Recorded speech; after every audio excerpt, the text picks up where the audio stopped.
Welcome back to the Harbinger podcast. Today we're joined by Tim Rawlings, Director of Sales and owner at Build on Your Land, a South Carolina based home builder. Now, in just the past 6 years, their team has grown from 6 to 30, and then this year they've built 120 homes. And our partnership has been incredible. I mean, an amazing win, one of the most compelling case studies we've ever built.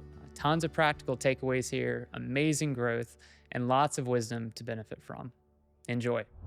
Well, thanks for coming in and doing this podcast. I really appreciate it. No problem at all. I want to start from the very beginning, just in your career. Like, where did it, tell us the kind of the story of your career from where you started to where you are today. Well, I was in the Navy as a recruiter and it was in sales. My dad built houses, so I just kind of always thought that that's where I'd end up is something to do with houses, real estate or something. Never really thought I'd get in the building industry, but selling them at least. Um, so I started off as a neighborhood salesman, selling houses. Worked for a couple different builders. When I got to the second builder, I managed to just get my way into the Your Lot program, which was building the same houses we offered in neighborhoods. You say your lot? Your Lot, Okay. yep. And we were building the houses that we sold in neighborhoods on their property, so it wasn't custom. It was just the same exact houses. Um, then we branched off into what is now Build on Your Land, and it's just taken off from there. And you're telling me a little bit about that at launch. So, how did that happen? Like, tell us about the formation of Build on Your Land as a business. So the building on your own property or someone's property is a completely different business plan than building neighborhoods. And the company we were part of at the time wanted to split those apart, just because it was just entirely too difficult to manage both the same way and all that. So he started that company started Build on Your Land as a division of them, and and then it just decided we just need to split it all together. Mm. I was planning on leaving the area to help keep me there. He said, "Hey, you just want to run this and do this," and it's just kind of the way it So, fell into place. So how did that happen? I know you told me a little bit about the lunch, but I'd love for our audience to hear that story about how you went from being an employee in a company then being an owner of this company, Built on Your Land. Yeah. So as a salesman, I just didn't believe in waiting on the leads to come into my neighborhood to sell them. I was always out shaking hands, kissing babies, looking for the leads myself, trying to generate relationships, that kind of stuff. Um, Things that I learned as a Navy recruiter that were just sales driven. So that's just what I did. Um, I had a 5-year goal of my own. The owner of the company we were at the time thought that my goals lined up very well with his and where he saw Build on Your Land type of model going. Um, so to keep me in the area, he offered me a position as one of the partners in Build on Your Land.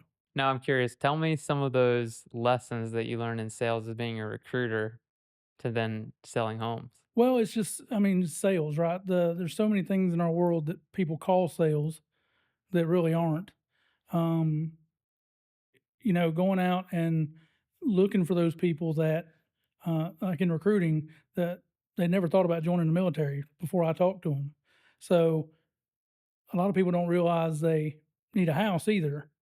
And part of our tagline nowadays at Build on Your Land is your new home solution. Mm. People don't think about when they're house shopping, they're really just trying to solve problems. So just kind of applying that to talking to people and that kind of stuff, it Mm. just seemed to work in the housing world. So it I was always a big proponent of seeing what the best salesman always did as far as at the companies I worked for. And some things I thought were pretty good, some things I thought weren't, some things I thought the market was doing it, or just the neighborhood itself was doing it. I just kind of took pieces and parts of that and added it to what I knew from recruiting and Mm. just kind of took off. So tell the audience a little bit about like what Build on Your Land is, like so Okay. they can have a good understanding of what this company is like. Yeah, most people think we're a custom builder, because that's what they're used to, right? The the companies that build on people's property, that's what they are. They're 100% custom builders. You can bring plans in, they'll build their plans, let you make any changes you want, that kind of stuff.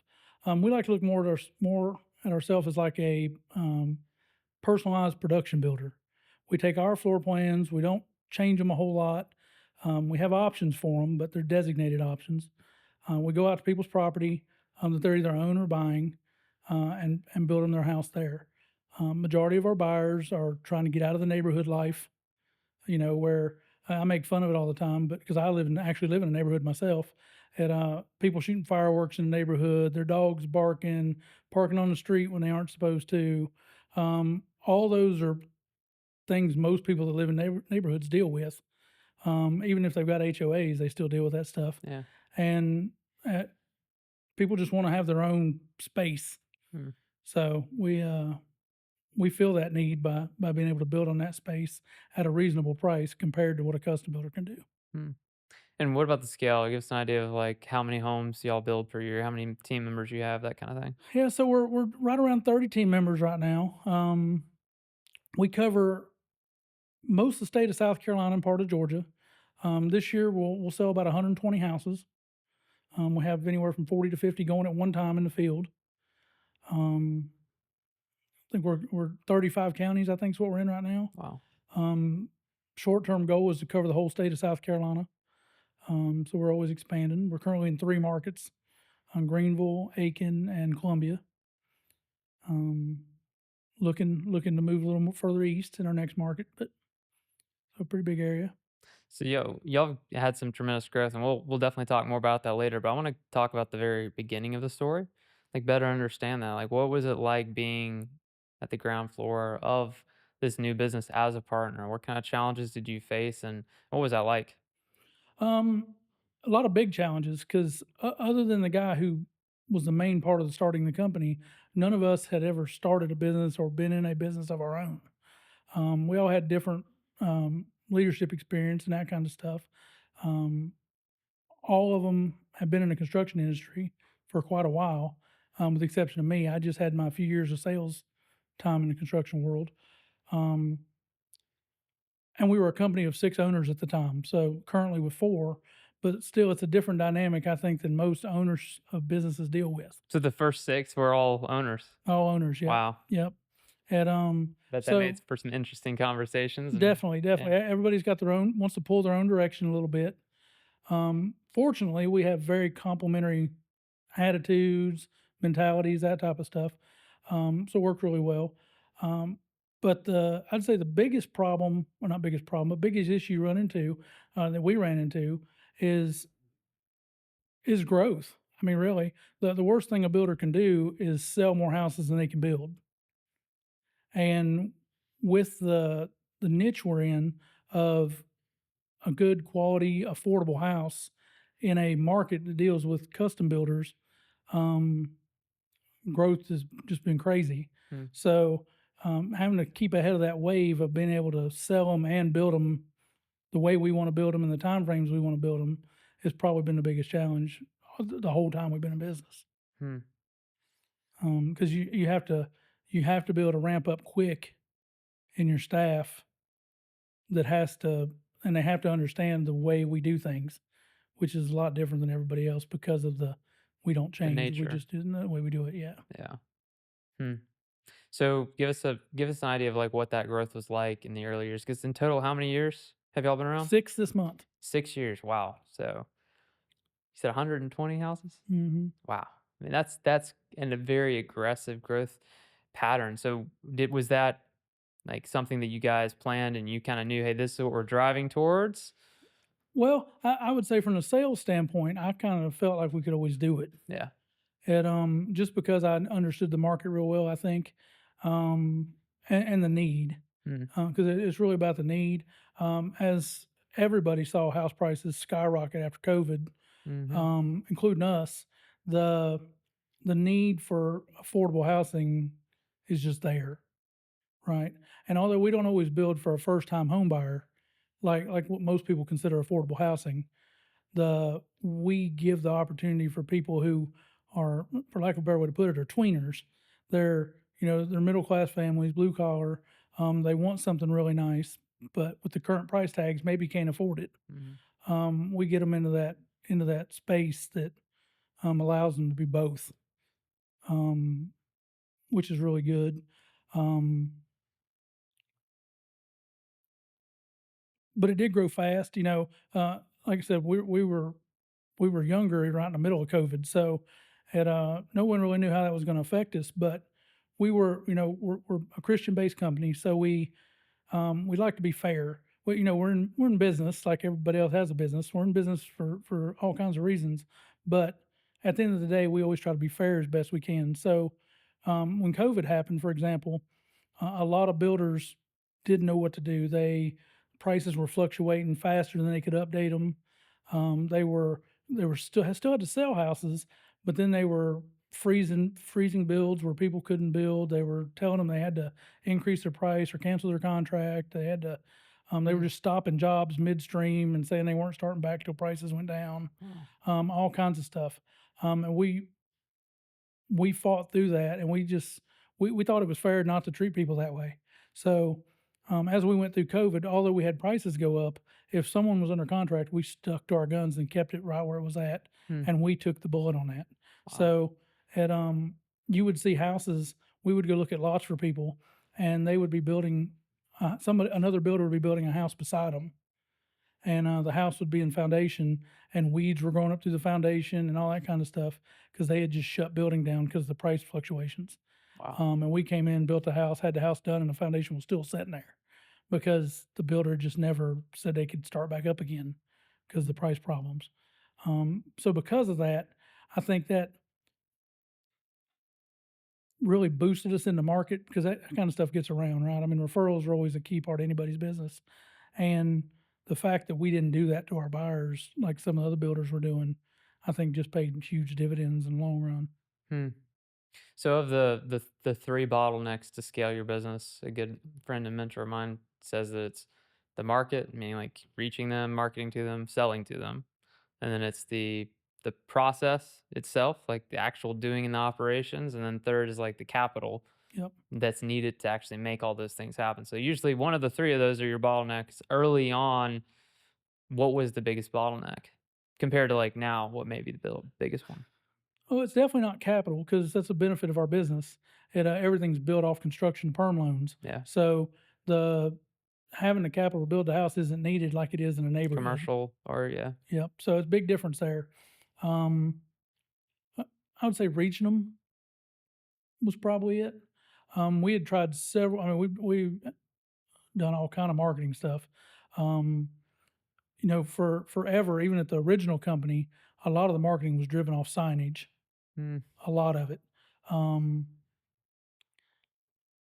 but we had went through two or three different type of marketing companies, and we had never been able to just increase leads. It felt like we couldn't get over the hump, mm. basically. Um, so yeah, that was definitely the bottleneck for a while. I wanna ask you more about that because today is our first day meeting, but I've seen the case study that Hmm. DP put together, and it's like one of my favorite case studies. Is like because in our assessment we said, okay, well, this is how many homes you want to sell. This is the metric of your closing rate. Well, if you want to sell X number of homes, here's how much it costs, and we did it, which is it's really cool to see. Just a plan go through for all the way through. From just a concept and a plan to actually okay, it's working. So I'm curious, tell me more about the type of marketing that y'all did historically and why you're willing to make the leap and jump in with Harbinger. Well, I mean, we had done typical marketing companies. There's a lot of marketing companies out there, and the pitch is very similar from a lot of them. Right? We're going to increase your SEO. We're going to all this type of stuff. We're going to help you do. We do have some benefit and a little bit of luck of our name. Right? Our name is perfect for Makes it that. Right? easy for sure. It does help a lot. But we'd done that for a while and nothing seemed to change. And they spoke good. They did everything we asked them to do. I'm not a marketing guy at all. I'm a sales guy. And a lot of the world tries to, especially in the real estate world, tries to merge those two together when they're really two different animals. And You can lead a horse to water, you can't make him drink. right, right. And so I was doing the best I could at it, that kind of stuff. And our current company at the time just wasn't. I mean, they were Facebooking and Google, and they were doing all that stuff, but nothing really ever seemed to change. So then we brought a lady on board who was local to the Columbia area, who had been huge, and she had huge marketing and print and that kind of stuff. Had 4 or 5 magazines published in the area, all kinds of different stuff. Really knew the area well. And she came on, and we did a few other things. We did some TV ads, some radio So it was an ads. internal hire? I Hmm. didn't realize Well, no, she contracting. was she was external hire, but Contract? yeah, Yeah. basically yes. And she was friends with our one of our previous owners originally, so he got her involved with us, and everything she did I thought was really really good. Was going to be really really good, and again, it didn't change anything. Mm. So the first time we talked to Harbinger, I was very skeptical. I'd talked to several marketing companies at this point, and at the time, nothing really. Again, the pitch is very similar, right? And and in between talking to Harbinger and bringing that lady on board who did that stuff, it was about a year, I guess. Um, well, when nothing changed again, we were just like, well, let's get Harbinger to come back in and talk to us again. It sounded pretty good the first time around. Sounded better than what everybody else had told me. It was all similar, but still sounded better. A lot of that's confidence. Troy had a lot of confidence when he talked to us, and me and him probably butted heads a little bit, to be honest, because I was skeptical, right? Um, and let's face it, it's everybody's heard the terminology, you pay for what you get, kind of thing, right? And well, and I was skeptical about that. It was more expensive than anything we'd ever paid for, so it was a big leap. I'm pretty cheap, right? I'm all about the overhead being less. So, and but we made the decision to do it, and it's worked great. I mean, although it might have sounded similar, the execution has been 100% different with Harbinger than it was Mm. anybody else we talked to. There's only so many different ways to explain SEO and Yeah. Google and AdWords and all those things. But what I think makes this different is not the tools. Everyone has access to the same tools. We're all using with Google and Meta and websites. It's that there's a difference with the people and how they go about doing it. Hmm. Whereas I feel like a lot of the times it's you're talking to a vendor who's executing a scope of work and a service for you versus talking to someone who they feel like they're down the hall. They feel like they understand your business and they're on your side, Right. you know? Yep. And that was a huge difference between Harbinger and everybody else we worked with, right? Except for the lady that did the stuff, she kind of understood because she'd been around the housing business for a while. But the other people we'd had, something as simple as writing a blog. Again, we're a niche builder, right? We're not a custom builder, so it took months of back and forth and back and forth and back and forth on blogs and all this stuff for them to finally get who we were. Yeah. Harbinger was better at figuring that out up front During our assessment. during the Yeah. assessment, and the then when things started launching, you might have a little tweak here and there just because it's somebody else writing it, not me. But most of the time, I'm just, yeah, that's good. Yeah, that's good. Yeah, that's good. Which obviously frees up the most important thing for me, and that's my time. Yeah. So that's been really, really good. So what was remind me what the goals were that you set out for us, in that assessment? We just wanted to see an increase in leads. Mhm. I mean, any increase. We, Yeah. we, we couldn't get any. So we probably Um, made it more specific then, I guess. yeah, definitely did. Yeah. Yeah. And because honestly, I was probably wits end. I mean, I felt like we had tried about everything Mm. and just couldn't change the amount of leads coming in every day.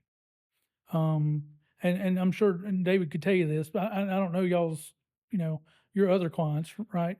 But I would imagine I'm in numbers a lot more than most of them are. And I'm very analytical with that stuff. So, and I'm big on numbers and averages and all that kind of stuff. Kind of live Which my we appreciate, especially on the sales side of things, because I can't tell you how well, I say it often. I say there's not enough good marketing in the world to solve for a poor sales process. right. Doesn't There's matter if you not generate 100 leads. If you can't close them and you can't tell me what your close rate is, then you're kind of wasting money on marketing. exactly. It's Yep. like half the time, I would say, not half the time, I would say at least 25% of the time when we're talking to a new potential partner and we get into the assessment and evaluate what they're spending on marketing compared to like what they're actually closing. When we get into it, we're just like the lowest hanging fruit is get a CRM, track your actual leads, follow up on them within, as soon as So possible. yep. And if you would increase your close rate by 20%, you could skip increasing any more marketing dollars. Right. Yep. So we're thankful to have a partner where when we're driving towards the same goal, we know that you're going to do your part. because we can only do so So much. much, right? Yeah. Yep. It's got to be a team, and I felt like it has been the whole time, right? And there's never been I don't do it a lot, but occasionally I'll get involved in numbers or something and shoot an email, and the response is always fast, and the solution or answer or whatever it may be is always really fast.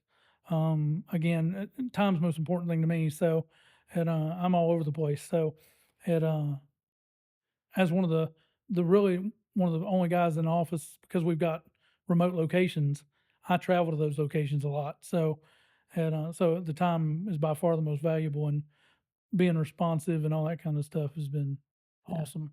Well, that's awesome. Yeah, our goal is that the partners we work with, that the owners feel like they actually have a marketing executive on their team. They don't feel like they have to carry the entire weight. Not just like hiring any executive or any piece of the company. It takes time to make sure that trust is built and you have a good back and forth and good confidence. But ultimately, we want to take that weight, off of your shoulders because gets you time. Yep, and bringing ideas too. Another big difference with the old marketing companies. If I didn't bring it up, it didn't get brought up. That's not really the case, right? Yeah. David on a regular basis is like, "Hey, we've been thinking about this. What do you think about this idea?"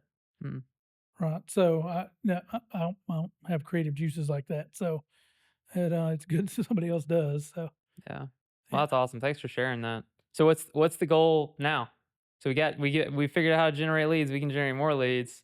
Well, So where are we this year in our uh, partnership? our biggest goal coming is our as a company is to cover the entire state of South Carolina over the next couple of years.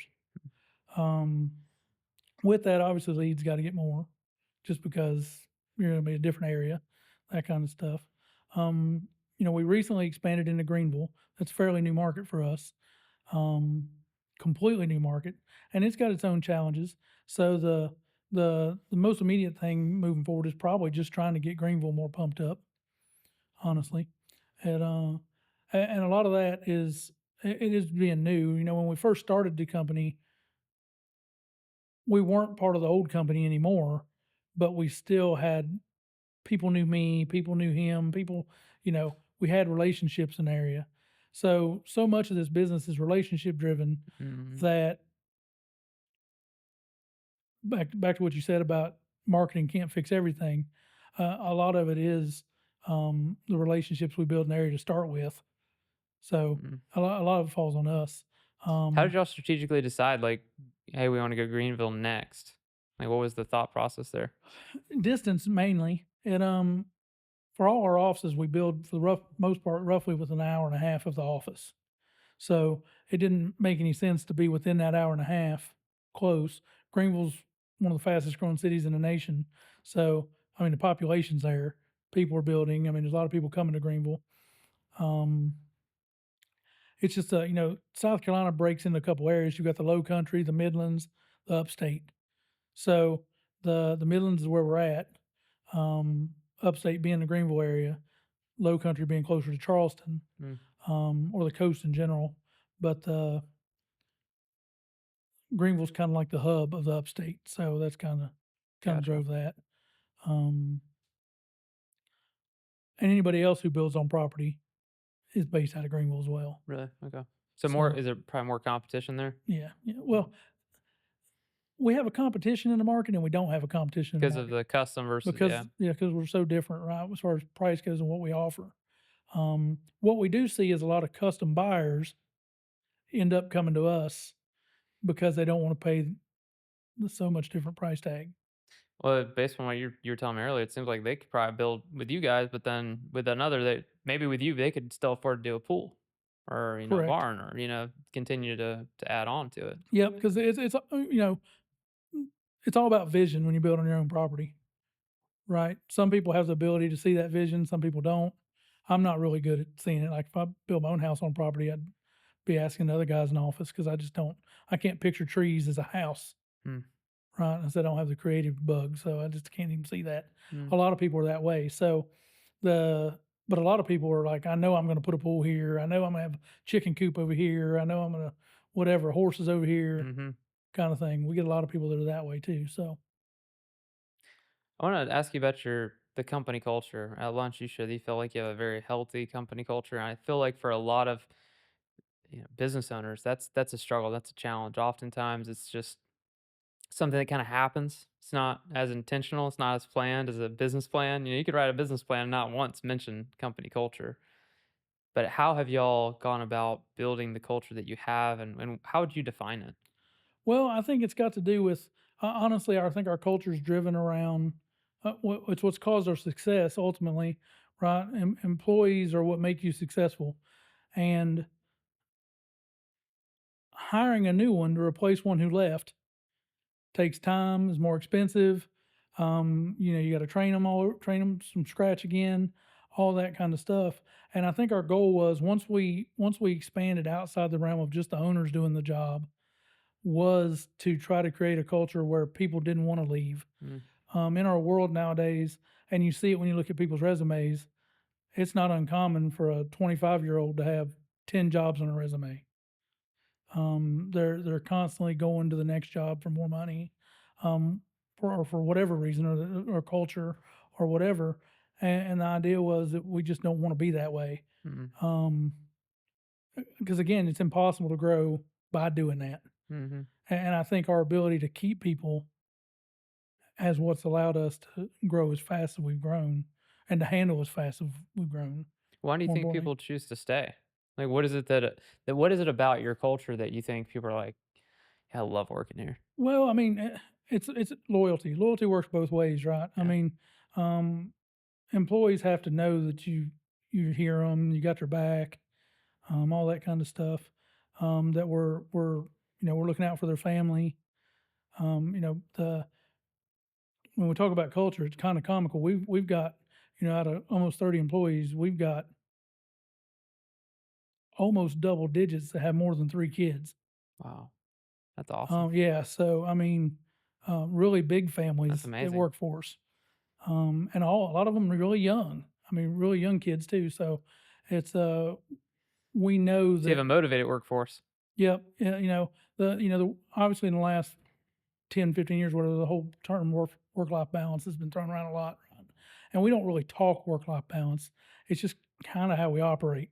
Mm, Um, because everybody burns out. It doesn't matter what job you're in, doesn't matter how long you've done it. Doesn't I mean, there's always something that you just need a break from. So if people can enjoy coming to work, then you limit that downtime, mm. which makes things easier, for sure. Um, Practically, though, why do you think they enjoy it as compared to another company? Like, well, what do you hear? we're very approachable, Yeah. right? I mean, there's 4 owners of the company, and we all work in the company, between the CEO and purchase and estimating, construction, and me in sales. We all work within the company, so um, I don't think there's anybody in the company that would think that any of our doors aren't always open. Mm, Um, and we listen, right? We're in a business that does change a lot of stuff, right? I mean, it's a housing industry. The type of dishwasher can change, the popular color can change, the whatever. Although we may not always act on it, right? From a business standpoint, we do sometimes, but recommendations, they give recommendations, that kind of stuff. We always take it into account. They know we've heard them. Um, and they see changes from their recommendations too. So you put that together, and they feel like they're bought in, mm. basically. Feel like they have some autonomy. Yep. They have some agency, Agency. Yep. perhaps. Yeah, that's awesome.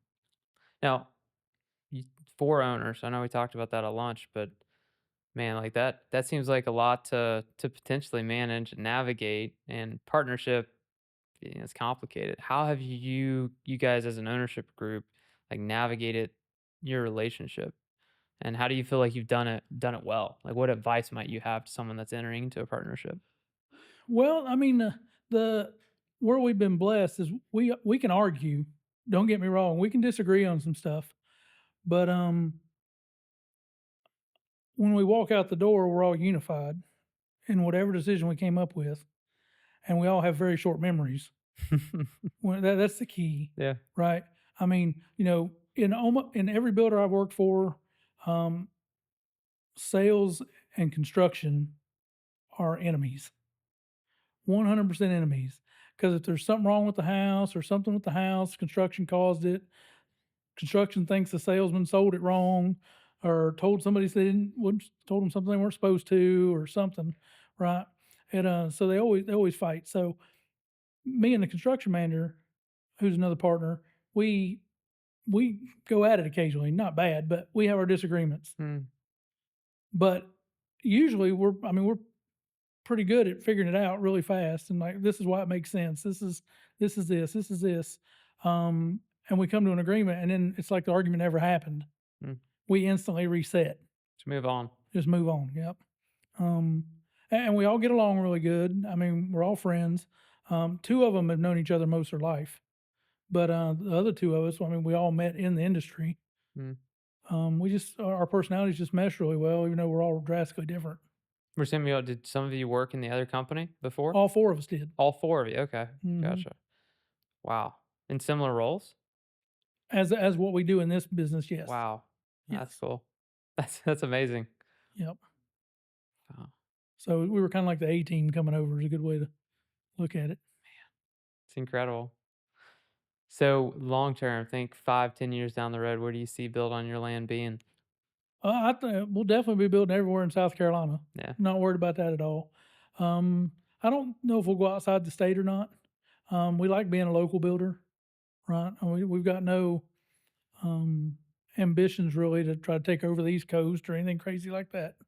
Again, it's uh, you know, like I said earlier, the worst thing you can do is have more houses than you can build, sell more houses than you can build, and you want to be able to give the quality you're given. You want to be able to, make people happy. The whole reason I got into real estate to start with, or selling houses in general, was a sense of job satisfaction.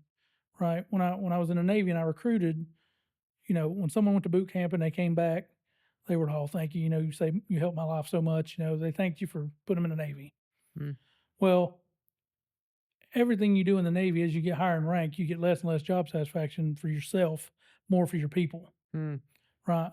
Well, when it comes to building houses, it doesn't matter what part of the company you're in, right? mm. It's you're giving somebody or you're building somebody something that half our buyers say they're going to live in that house the rest of their life. Wow. Now, maybe that's true, maybe it's not, but they at least think that when they build a Mhm, house. So the sense of job satisfaction you get from that is hard to explain. mm. What do you think really sets your company apart? If you had to say one thing that you're like, "This is really, like, the main difference between us and everyone else." We sell our product and our product only. I mean, we can say no. We know that everybody's not our buyer. Mm. We're okay with that. Um, and we've got no problem with somebody going to build a house with somebody else. And if How we're far will y'all take that? Like, how narrow? oh, it's very Yeah. yeah. I mean, and honestly, we try to make it more narrow all the time. Because when you bounce around on things, you can't deliver the quality you want to deliver, the time frames you want to deliver, the price you want to deliver. Most importantly, and and saying no allows us to do that. Mm, And that's what's really more important, right? So we want to give people that opportunity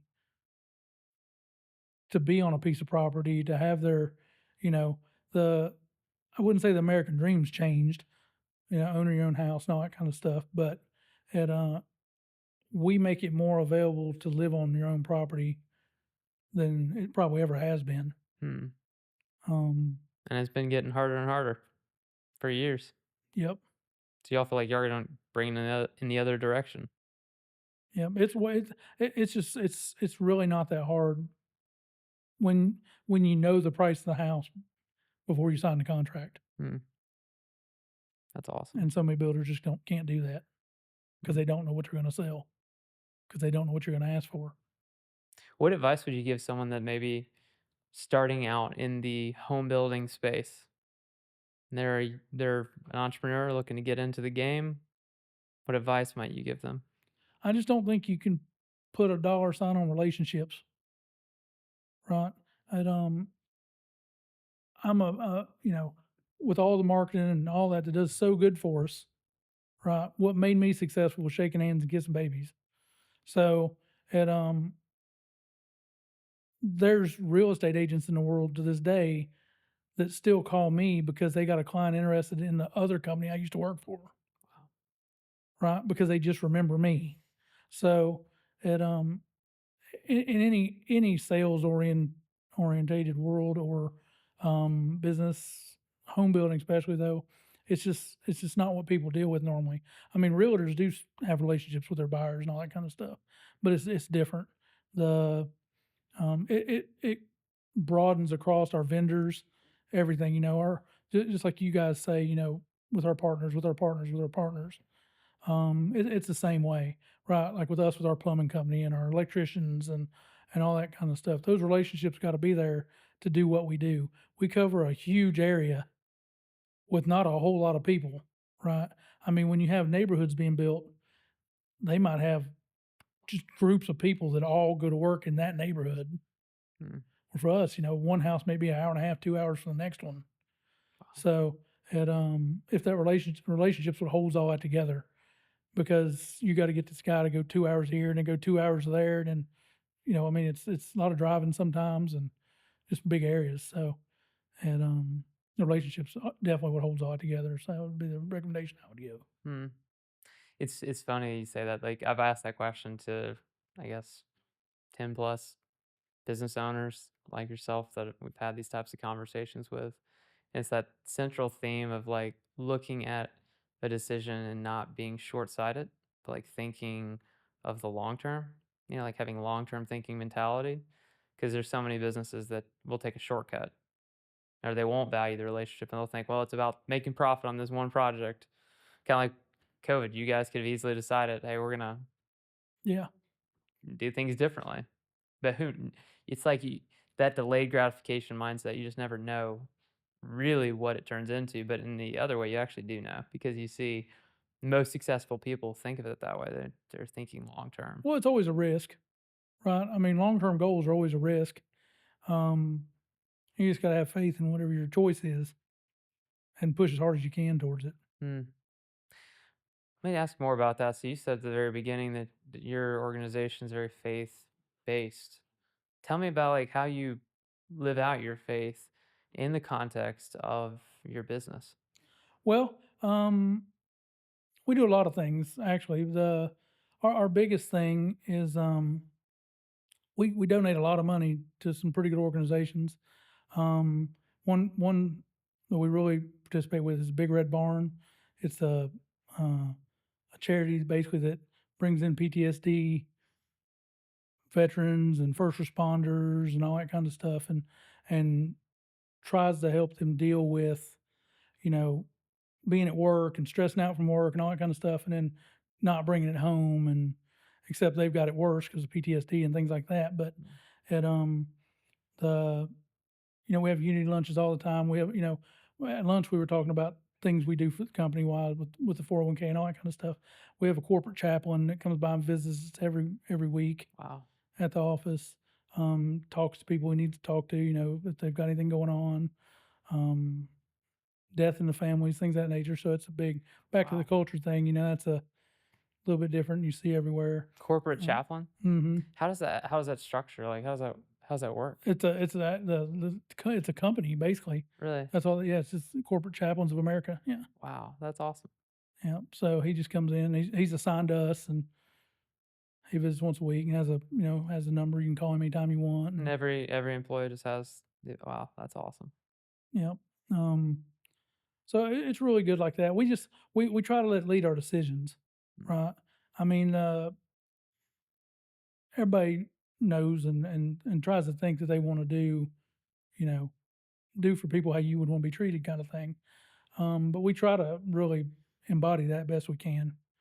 Um, we, every buyer's not going to be a happy buyer, and every buyer's not going to be a mad buyer, and all that kind of stuff.